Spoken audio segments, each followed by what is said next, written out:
الرحمن الرحیم۔ فرمایا صحبت شیخ تب نفع دیتی ہے جب ایک وقت ذکر و شغل کا بھی ہونا چاہیے۔ اگر بزرگوں سے ملے جلے تو ہمیشہ ادا کرے، لیکن ادھر کرے کچھ نہیں، یا زیادہ وقت تو بس ملنے جلنے میں گزرے، لیکن کچھ تھوڑا سا وقت الٹا سیدھا ذکر و شغل میں کرے تو یہ کافی نہیں ہے۔ اچھوں کی صحبت مفید ہے، لیکن ساتھ ساتھ اپنے ذکر بھی ہو، اپنی تلاوت بھی ہو۔ جب تک اپنی ذاتی طور پہ اپنے اوپر محنت نہیں کرے گا تو کوئی کچھ نہیں کر سکتا اس کے ساتھ۔ جو بھی ترقی کرتا ہے اپنی ذاتی محنت اور مجاہدے ہی سے ترقی کرتا ہے۔ توجہ بھی تبھی پڑتی ہے، اور توجہ کا اثر بھی تبھی ہوتا ہے جسے آپ باطنی دعا کا نام دے دیں، کہ اس دعا کا اثر بھی تبھی ملتا ہے جب آدمی خود بھی کچھ مجاہدہ کرو،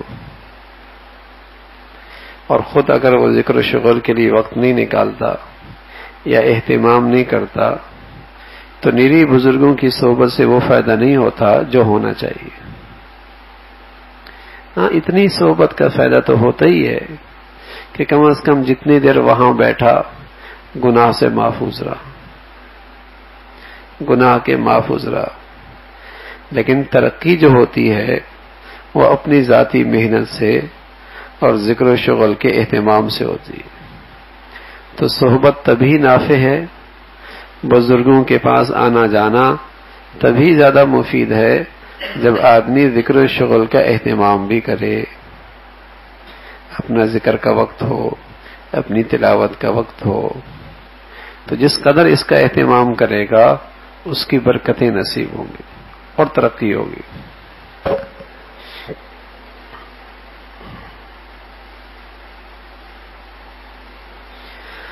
حضرت والا ذکر کے متعلق فرمایا کرتے ہیں کہ نہ اتنا زیادہ مقدار ہو کہ بہت زیادہ تھکاوٹ ہو، اور نہ اتنی کام کی کچھ تعب ہی نہ ہو، بلکہ اتنی مقدار ہونی چاہیے جس میں تعب تو ہو لیکن جس کی مداومت قابل عمل ہو، کیونکہ تھوڑا تعب بھی ہونا نفع کے لیے ضروری ہے تاکہ نفس کو کسی قدر مجاہدہ بھی کرنا پڑے۔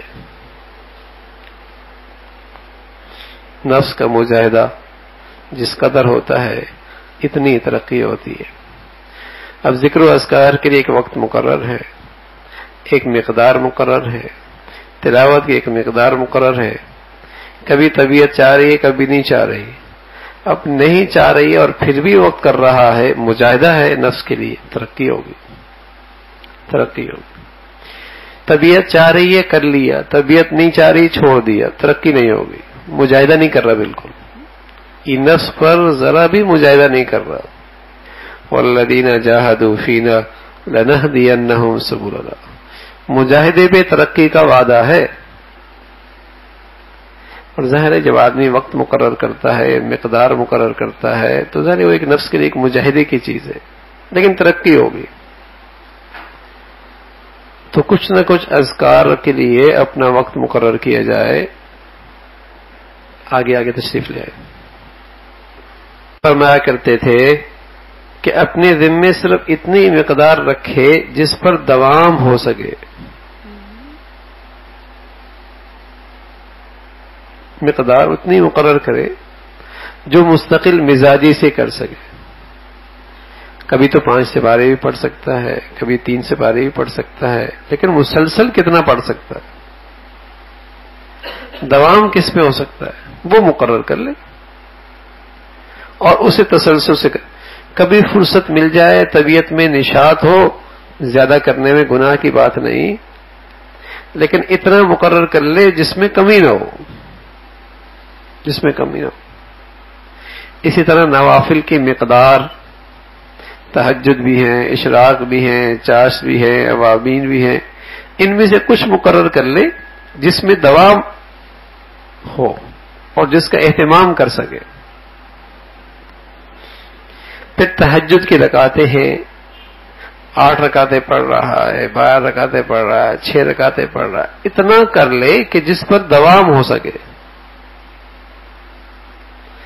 تو نفلی عبادت اتنی مقرر کرنی چاہیے جس پر تسلسل ہو، دوام ہو. یہ اچھی بات نہیں کہ آدمی نفلی عبادات کا اہتمام کر رہا تھا اور پھر چھوڑ دیا.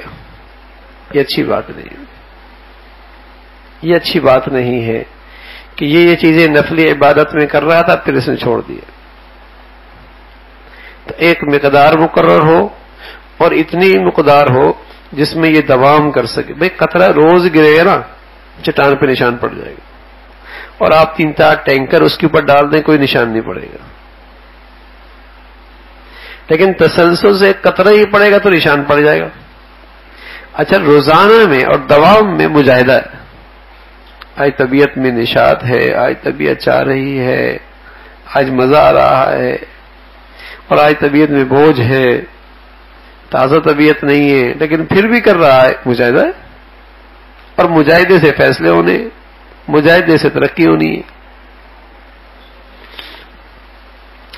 مقدار ذکر و اشغال کی اتنی ہی کرے کہ جتنی مقدار پر وہ دوام ہو سکے. باقی جب فرصت اور نشاط دیکھے تو زیادہ کر لے. اس میں یہ مصلحت ہے کہ ناغہ کی بے برکتی سے حفاظت رہے گی. اتنی مقدار مقرر کر لی جس پر تسلسل ہو سکتا ہے. اس کا فائدہ کیا ہوگا؟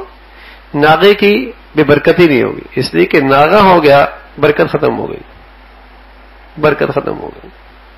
یعنی ہمارے یہاں جو 3-4 تسبیحات ہوتی ہیں کتنے منٹ؟ 10 منٹ بھی نہیں لگتے. اور قرآن کی تلاوت آدھا سے پارہ کم از کم کتنے لگتے؟ 20-25 منٹ ناظرہ خواہ کے لیے. تو یعنی 24 گھنٹے میں کسی کے پاس اتنا بھی وقت نہیں ہے اور چاہ رہا ہے کہ میری اصلاح ہو جائے، تو اس کی طلب کا اندازہ لگا لیجیے، اس کے اندر کی سچی طلب کا اندازہ لگا لیجیے.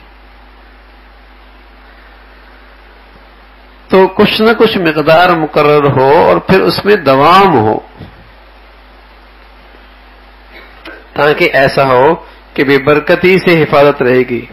یہ دونوں چیزیں مضر ہیں کہ آدمی ناغہ کرتا رہے، اور جب کبھی زیادہ کی توفیق ہو گئی تو مسرت ہوگی اور ہمت بڑھے گی.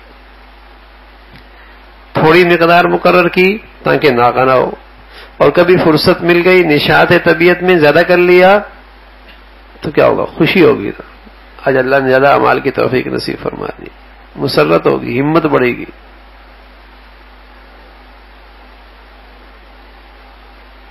میں اللہ کے ذکر میں قلب اور زبان دونوں کو شریک رکھنا یہی طریقے صحیح ہے. اور اگر کوئی نہایت موضوع رفتار سے چلتا ہو اور دوسرا غیر موضوع سے، تو اصل مقصود منزل تک پہنچنا ہے جو دونوں رفتار سے حاصل ہو جاتا ہے. آگے رہی موضوعیت، اس میں اور مصالح زائد ہیں جس میں منزل کی طرف رسائی موقوف نہیں. ذکر اچھی بات ہے، دل بھی متوجہ ہو، زبان بھی ہو، کہ جسم کے دونوں عضو اس ذکر میں مشغول ہو. زبان سے کر رہا، دل متوجہ نہیں اور غافل ہے تو ٹھیک ہے، ذکر کا ثواب تو ملے گا، وہ تاثیر اور برکت نہیں ہوگی. اور جب دونوں اعضاء ذکر میں مشغول ہوں گے، دل بھی متوجہ ہے اور زبان سے بھی کر رہا، ہاں تیز کرے آہستہ کرے، مقصود تو منزل تک پہنچنا ہے. مقصود تو منزل تک پہنچنا ہے. ان دونوں کے ساتھ کرے گا تو انشاءاللہ مقصود حاصل ہو جائے گا.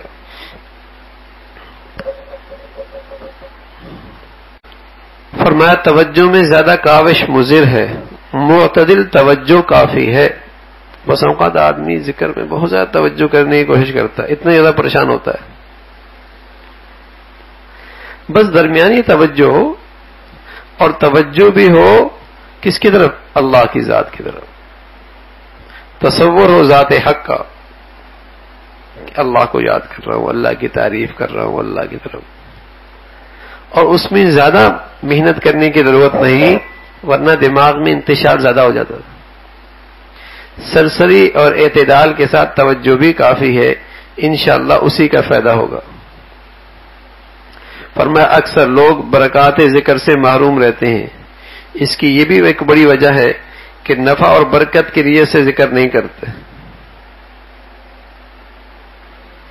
اکثر لوگ ذکر کی برکات سے محروم رہتے ہیں. اس کی وجہ یہ ہے کہ ہم نے ذکر کو نفع اور برکت کے لیے کبھی کیے ہی نہیں. اس لیے کہ جب آدمی کسی نیت کا استحضار نہیں کرتا تو وہ عمل رسم بن جاتا، عادت بن جاتی ہے. اب وہ عادت عبادت رہے، اس عادت کی برکتیں نصیب ہوں، وہ عبادت بن کر اس کے ثمرات نصیب ہوں، اس کے لیے تو استحضار ضروری ہے کہ میں یہ کیوں کر رہا ہوں. اللہ کو راضی کرنے کے لیے، اس کا نفع ملے، اس کی برکتیں ملے. جب نفع اور برکت کی نیت سے کرے گا تو پھر ذکر کی برکتیں بھی ملیں گی. تھانوی عقیم الامت تھانوی رحمۃ اللہ علیہ فرمایا کرتے تھے کہ ہم کہتے ہیں نماز پڑھتے گناہ نہیں چھوٹتے، نماز پڑھتے گناہ نہیں چھوٹتے. فرمایا کبھی نماز اس نیت سے پڑھی ہی نہیں کہ گناہ چھوٹ جائیں. اگر کوئی آدمی اس نیت سے نماز پڑھے گا تو گناہ بھی چھوٹ جائیں گے. اگر کوئی آدمی کو جھوٹ کی عادت ہے، غیبت کی عادت ہے، بدنگاہی کی عادت ہے، اور یہ نیت کر لے نماز میں کہ اللہ یہ گناہ چھڑا دے، چھوٹ جائے گا. لیکن آج تو جان بوجھ کے نیت نہیں کرتے کہیں چھوٹ ہی نہ جائے، کہیں چھوٹ ہی نہ جائے. پھر کیا ہوگا؟ بازار میں کیسے کام چلیں گے، زندگی کیسے گزرے گی، کہیں چھوٹ ہی نہ جائے. تو اگر اس عمل سے اس کی نیت کرو گے تو اس کی وہ برکت ضرور ملے گی. بدنگاہی کی عادت ہے، جھوٹ کی عادت ہے، غیبت کی عادت ہے، اور نیت کر رہا ہے نماز سے کہ اللہ اس گناہ کو چھڑا دے، چھوٹ جائے گا. ایسی فرمانے لگے کہ ذکر کی جو برکات ہے اس سے محرومی کی ایک بڑی وجہ کہ ذکر کرتے ہوئے ہم نے کبھی یہ نیت کی نہیں کہ اللہ اس کی برکتیں نصیب فرما دے، اس کا نفع نصیب فرما دے، وہ ایسی بیٹھ جاتی.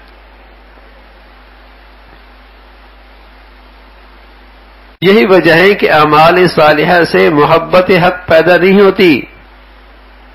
اعمال حق سے ذات حق کی محبت نہیں پیدا ہوتی، اس لیے کہ ہم نے اعمال صالحہ میں کبھی ذات حق کی محبت کی نیت ہی نہیں کی کہ اللہ اپنی محبت دے دے. تو آدمی جب استحضار اور دھیان کے ساتھ اعمال میں یہ نیت کرے گا تو اس کی برکتیں نصیب ہوں، اس کی برکتیں نصیب ہوں کہ اے اللہ اپنی محبت اس سے دے دے.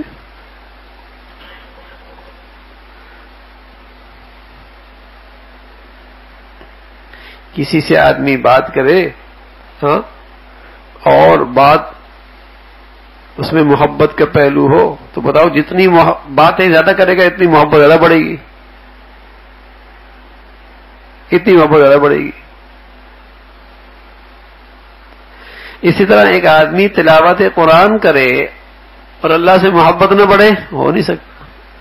لیکن شرط یہ ہے کہ اس میں نیت کر لے کہ اس سے اللہ کی محبت میں اضافہ ہو. پھر دیکھو محبت بڑھتی نہیں بڑھتی، پھر محبت بڑھتی. فرمایا اعمال سے محبت حق پیدا نہ ہونے کی وجہ بھی یہی ہے. فرمایا اعمال سے جو محبت حق پیدا نہیں ہوتی اس کا سبب یہ ہے کہ محبت حق کی نیت سے اعمال نہیں کی جاتے، خالی اور ذہن ہو کر کیے جاتے.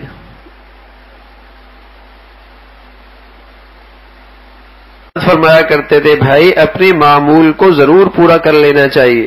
ہاں ادھر کی حالت میں بے وضو ہی صحیح، چلتے پھرتے ہی صحیح، لیکن معمول کو مقرر کر لینے کے بعد ناغہ کرنے میں بڑی بے برکتی. اصل تو اہتمام ہے، آدمی باوضو ہو، بیٹھ کے کرے، اہتمام ہو.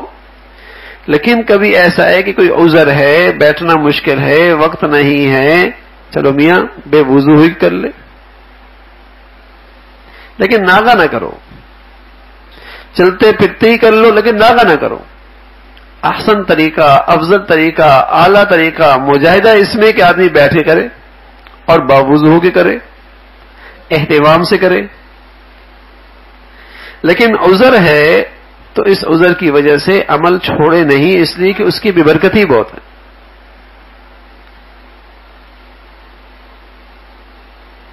حدیث شریف میں ہے، اس کی تاکید ہے. حضور علیہ الصلوۃ والسلام کا ارشاد ہے یا عبد اللہ لا تکن مثل فلان کان یصلی باللیل ثم ترک. بھائی ایسا نہ کرنا، ایسا نہ کرنا جیسے اس شخص نے کیا ہے کہ وہ رات کو تہجد پڑھتا تھا اور اب اس نے چھوڑ دیا. اب اسے چھوڑ دیا. تم ایسا نہ کرنا کہ نفلی عبادت کے کرنے کے بعد اسے ترک کر دینا بہت بری بات، بہت بری بات. ناگا نہ ہو.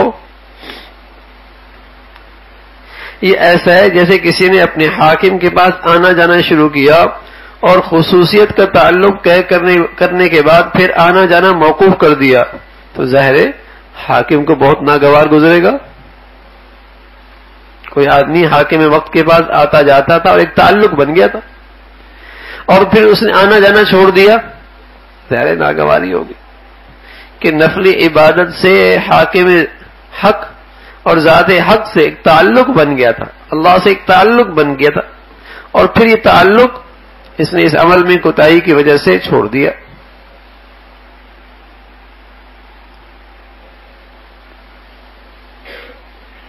خصوصیت کا تعلق پیدا ہی نہیں کرتا، اس سے کوئی شکایت نہیں ہوتی، بشرطیہ کہ غائبانہ طاعت کا تعلق قائم رکھا جاوے، بہرحال ضروری ہے.